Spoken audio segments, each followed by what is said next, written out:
হায় হায় হায় হায়, এক আদর্শে জান্নাত মিলে। কি মিলে? কি বিশ্বাস হয় না? তাহলে ওলামাদেরকে সামনে রেখে প্রমাণ দিতেছি। হাসির জবাব দেওয়া সুন্নত। ইমাম আবু দাউদ রহমতুল্লাহ আলাইহির আওয়াজ ছোট ছিল, খালের ওই পার থেকে একজনে হাসি দিছে, উনি জবাব দিতে শুনবে না, তো 2 টাকা খরচ করছেন, 2 টাকা নৌকা ভাড়া করে ওই পারে যায় বলছেন ইয়ারহামুকাল্লাহ। বলতে দেরি, উপর থেকে আওয়াজ আসতে দেরি হয় না, কদ গফারনা লাক ইয়া আবা দাউদ। মুহাদ্দিসদেরকে জিজ্ঞাসা করেন, ভুল না আবু দাউদ রহমতুল্লাহ আলাইহির জীবনীতে আছে? নাই? দুনিয়া শুনছে কদ গফারনা লাক, তোকে মাফ করে দিলাম এক সুন্নতের বিনিময়ে। আমি তো আরো বড়টা বলবো, এই জমানায় এক সুন্নত, এক আদর্শ, এক ক্যারিয়ার, এক জীবন স্টাইল, যুবক তুমি যদি জীবনের সঙ্গী বানাও, আল্লাহর রসুল বলতেছে শুধু জান্নাত না, 100 শহীদের মালা তোর গলায় পরায় দিবে। কত শহীদের? কত শহীদ? কয়জন হইলেই চলে? এক শহীদ হইলেই তো, এক শহীদ হইলেই তো, এক শহীদ হইলেই তো গুটি লাল, জান্নাত মিলা যাবে, আল্লাহ মিলা যাবে। এখানে 100 শহীদের মালা এক আদর্শের বিনিময়ে। মান তামাসসাকা সুন্নতি ইনদা ফাসাদি উম্মতি ফালাহু আজরু মিয়াতু শহীদ। ওই উম্মতের যুবক আজকে চুল কাটে কিরকম? তওবা করো, তওবা করবা? কে কে তওবা করবা দেখি? পাক্কা? পাক্কা দোয়া করব তোমাদের জন্য। নামাও নামাও, আমি তোমাদের মঙ্গল চাই, অমঙ্গল চাই না। আমি চাই যুবক তুমি ওই যুবক হইয়া বানিয়াচঙ্গের রোড দিয়া হাঁটো, আল্লাহ যেন উপর থেকে বলে লাউলা শাবাবা কুশা।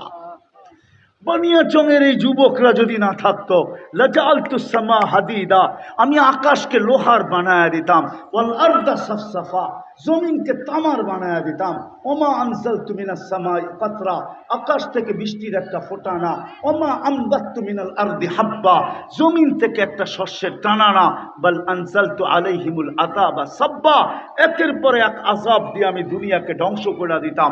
কিন্তু বানিয়াচঙ্গের যুবকদের জন্য পারি না। ও যুবক, তুমি ওই যুবক হও, আমি চাই।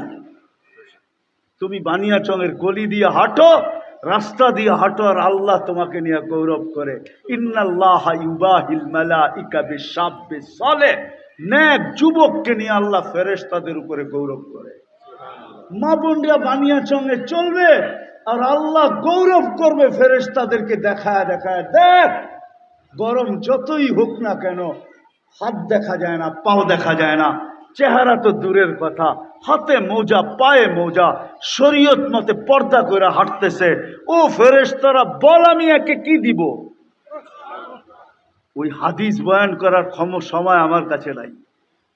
এই জন্য আমার কথা শুরু ছিল যে কপাল তো বহুত বড়, কিন্তু মনে হয় শোভা পায় না। এই জন্য 2টা কথা বলবো আপনাদেরকে, রাগ হয়েন না। একটা বানিয়াচঙ্গের ওলামাদেরকে বলবো, ওলামাদেরকে একটা কথা বলবো, তোলাবাদেরকে বলবো, রবিউল আউয়ালের মাস, উচিত ছিল আমাদের 1 তারিখ থেকে প্রত্যেক মসজিদে মসজিদে, প্রত্যেক গলিতে গলিতে, প্রত্যেক এলাকায় এলাকায়, গ্রামে গ্রামে এই পুরা মাস আল্লাহ রসুলের সিরতের চর্চা হওয়া উচিত ছিল। যদি চর্চা আদিকাল থেকে হইতে থাকতো, তাইলে রবিউল আউয়ালের মাস নিয়ে এত আগাছা আমাদের সমাজে কোনো দিন জন্ম নিত না। আগাছা জন্ম নিছে শুধু আমরা জায়গাকে খালি রেখা দিছি। আমরা যদি 1 তারিখ থেকে, আপনি বলবেন এটা কি কোনো দেশে হয়? আমার সাথে চলেন, আমি দেখায় নিয়ে আসবো। আমি যদি দুনিয়াতে না দেখতাম আপনাকে আমি বলতাম না। আমি ওইখানে গেছি, আমি সুদানে ইনভাইট ছিলাম, আমি ওই মজলিসে গেছি সুদানে। পুরা 30 দিন নবীর সিরত বর্ণনা করা হয়, শান বর্ণনা করা হয়। 30 দিন পর্যন্ত, প্রথম তারিখ থেকে নিয়ে 30 তারিখে আমি ওইখানে ইনভাইট ছিলাম। আমি বলে মিডিয়ায় তো দেখলাম না। না, আমরা তো প্রচার প্রসারে বিশ্বাস তো না, বিশ্বাসী না। আমি ওইখানে ইনভাইট ছিলাম, আমি ওইখানে গেছি। কেন, আমার 1 সপ্তাহ পরে যাওয়ার কথাই ছিল, আমি 1 সপ্তাহ আগে চলে গেছি। আমি 6 বার গেছি সুদান, একবার আমি ওই মজলিসে গেছি। চলেন ইয়ামান আমার সাথে, ইয়ামান আমি 4 বার গেছি। তখতে বিলকিসের খুঁটি আমি 4 বার দেখছি, যা আছে ওইখানে রাখা 4 বার দেখছি। আমি দেখা বলতেছি, না দেখা না। আমার দেশেও যদি উলামায়ে কেরাম রবিউল আউয়ালের 1 তারিখ থেকে নিয়ে 30 তারিখ পর্যন্ত প্রত্যেক মাদ্রাসা, প্রত্যেক মসজিদ, প্রত্যেক মহল্লা, প্রত্যেক গ্রাম, প্রত্যেক গলি ওলামা তোলাবা যদি আল্লাহর রসুলের সিরত বয়ান করতেন, শান বয়ান করতেন, তাইলে 12ই রবিউল আউয়াল নিয়া বা রবিউল আউয়াল নিয়া আমাদের দেশে যে আগাছা, এটা কোনোদিন জন্ম নেওয়ার সুযোগ পেত না। আর এটা দ্বারা আমি বিরুদ্ধে বলতেছি না, এটার দ্বারা নবীর হয় হয় হয় ঋণ শোধ করা হবে না। এটার দ্বারা ঋণ শোধ হবে না, শুধু এতটুকুর দ্বারা ঋণ শোধ হবে না। আমি তো বলি মাঝে মাঝে, হায় হায় আজকে মুসলমানদের দুরবস্থা কেন জানেন? হ্যাঁ, আল্লাহর রসুল এটাই যেন বলে, আল্লাহর রসুল এটাই যেন বলে। আমার তো মন চায় কবরে যায় কান পাইতা শুনি, একটু লাগায় যদি শুনতে পারতাম ভিতরে কি বলতেছেন। মনে হয় চিৎকার দিয়া বলতেছেন, মা বিকুম, ও আমার উম্মত, তোমাদের কি হইল? আমি তোমাদের জন্য এত করলাম। চলেন একটা শুনাই দেখি, আপনাদের চোখে পানি আসে কিনা। 2টা শুনাই, 3টা শুনাই। যখন দুনিয়ার থেকে বিদায় নিতেছেন তো চোখে পানি। জিবরিল জিজ্ঞাসা করছেন, আতাবকি ওয়া আনতা ইলা রফিকিল আলা, আপনি এখনো কাঁদেন? আপনি তো আল্লাহর সান্নিধ্যে চলে যাবেন। উর্দু জগতে তো খুশির বন্যা চলতেছে। হাবিব ইয়াসিনুল হাবিব, বন্ধু চিরদিনের জন্য আজকে বন্ধুর কাছে চলে আসবে। খুশির বন্যা উর্দু জগতে, আপনার চোখে পানি কেন? বলছে, ফামান লিবাদি লি উম্মতি, আমার পরে আমার উম্মতকে কে দেখা রাখবে? জিবরিল, কে দেখা রাখবে?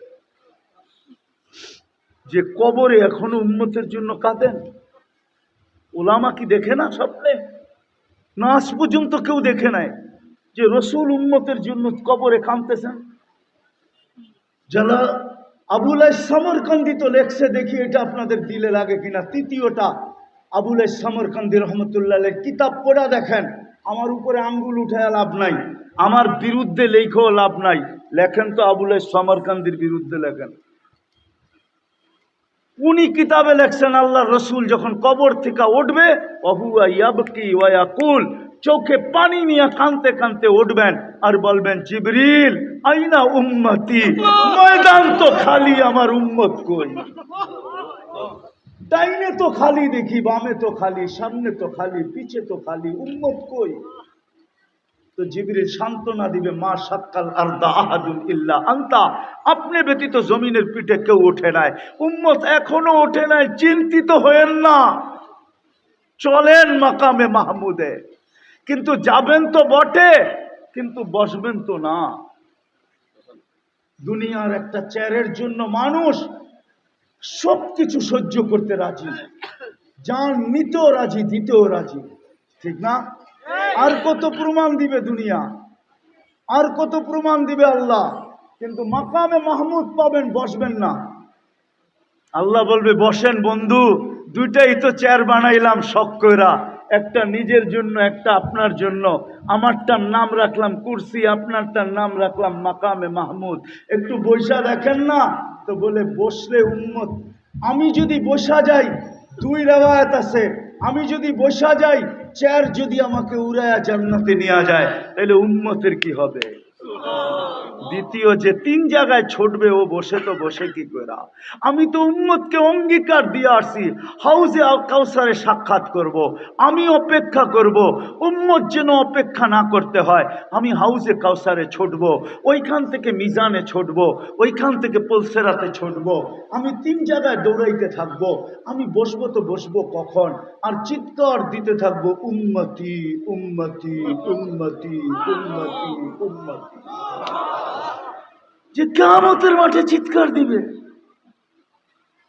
আজকে ওই নবীর আদর্শ, সিরাত, আদর্শ, কেরিয়ার, জীবন স্টাইল সব তুলায় মিশায়া দিছে। কালকে এই চেহারাটা নবীর সামনে দেখাবো তো দেখাবো কি করে।